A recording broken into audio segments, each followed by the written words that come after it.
Our talking point today it has been sparked by the actor James Corden, the actor and TV presenter James Corden. He's been speaking on a podcast criticising the casting of what he calls chubby people in film roles and on TV as well, saying that they never really fall in love and they're typecast as the funny fat friend. He added that certainly no one ever finds you attractive on screen if you're a larger size. Let's take a listen to what he had to say. If you only watch television or films, if an alien came back and they had to take a reading on planet Earth by just watching films or TV, they would imagine that if you are chubby or fat or big, you never really fall in love. You never have sex. Certainly no one really ever finds you attractive. Over now, joining us via Skype in Leeds, we have Lisa Holdsworth, the screenwriter, and in the studio with us, Olakemi Obi, a model. Good morning to you both, ladies. Just listening to James Corden there, Lisa, does he have a point? I think he really does. I think large people, and I speak as one of that community, are desexualised, deromanticised.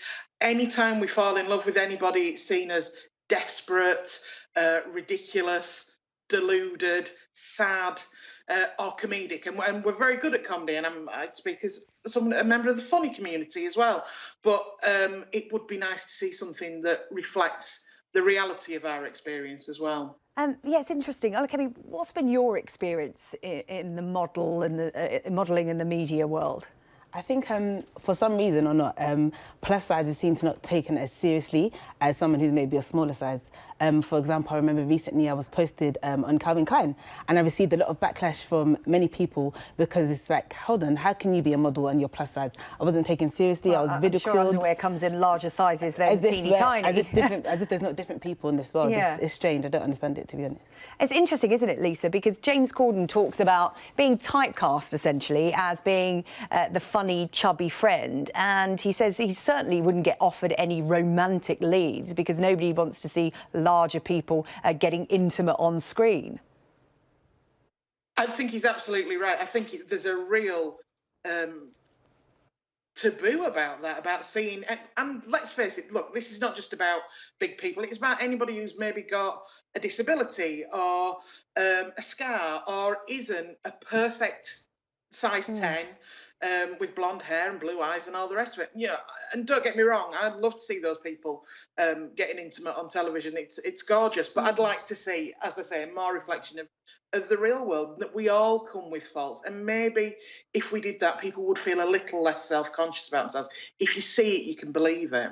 Yeah, it's interesting, isn't it, Olakemi? Because Jamila Jamil, the TV presenter who's now an actress out in Hollywood, has started this big campaign about body positivity and, you know, celebrating normal bodies. And she says that when she was bigger, when she was a radio presenter on BBC Radio 1, when she was bigger, paparazzi would chase her and they would always take pictures of her where she was looking downcast or she was eating food. And she said, actually, I was bigger back then, but I was enjoying the happiest period of my life. But for some reason, the media wanted to portray me as big and sad. Yeah, about life, right? Yeah. And I just wonder if it's sort of, if the media is playing a big part of this. You're either, you know, big and happy and jolly, or you're really sad about your size. You can't have a normal attitude to life. I think there's like this extreme, they exaggerate like the larger size person as though, like, you know, we're usually sad or we're comical or we're the big best friend that can't find love and apparently nothing is going right in our life. And then that's what I've noticed in film, that then there's this sort of mirage that's created that once you are smaller, that everything is fine, everything's right, you will find love, you will find romance. It's strange, I don't know why the narrative hasn't been changed by now in a world that apparently accepts differences. Yeah. I mean, James Corden was very lucky, Lisa. He basically created his own work. He said from the fact that, you know, when he was starring in the History Boys or in the West End as an actor, all his co-stars would come in with these scripts for films. They were going places from this stage play, and he wasn't getting anything. And out of that came Gavin and Stacey. He had to go and create his own work. Absolutely, and I think there you have it. There's the secret.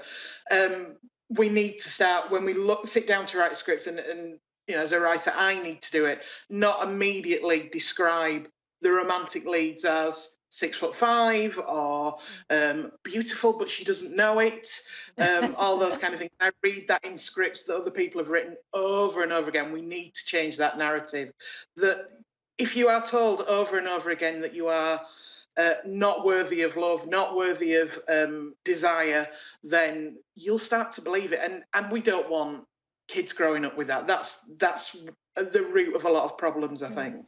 Yeah, Olakemi, is, for instance, the fashion industry really changing? Because there has been this move towards plus-size models. We've seen them on the catwalks, we've seen them in advertising campaigns, you know, not just plus-size models, but models who have disabilities as well. And Vogue, their latest edition, the editor there has decided to put more mature actresses on the front cover to fight ageism. How much of this is driving change, and how much is a token gesture? Oh, that's the thing. I think we're definitely in a world now where inclusion is important, but I'm not sure if it's still just a trend, just a token, like you say, or if it genuinely is becoming accepted. I'm happy that there is starting to be some change, and I just hope it can continue to drive forward for more people to be able to see people like themselves in the media, on magazines, in fashion, and, you know, feel comfortable. And like she said, like just the kind of message that's sent to people that, you know, that are plus size maybe, and they see themselves and they think, well, why am I always played as like the down character or as the funny character or as someone to not be taken seriously? When actually you can be taken seriously, you can be a model, you can be in film, you can be that serious character, and you can find love, you can find romance. It's interesting, isn't it? When you talk to people about what you do for a living, do you say I'm a model or do you say I'm a plus-size model?